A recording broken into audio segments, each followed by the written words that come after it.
বলে দিয়েছেন তারা যেন এখান থেকে সরে যায়। আপনারা দেখতে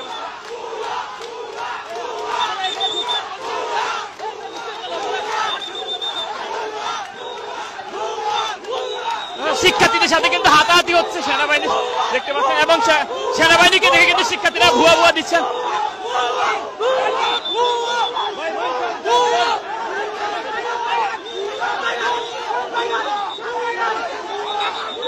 দর্শক, শিক্ষার্থীদের সাথে আইন শৃঙ্খলা বাহিনী বা সেনাবাহিনীর কিন্তু হাতাহাতি হচ্ছে আপনারা দেখতে পাচ্ছেন, এবং সেনাবাহিনীকে কিন্তু ভুয়া স্লোগান দিয়ে কিন্তু সেখান থেকে বিতাড়িত করে দিয়েছেন।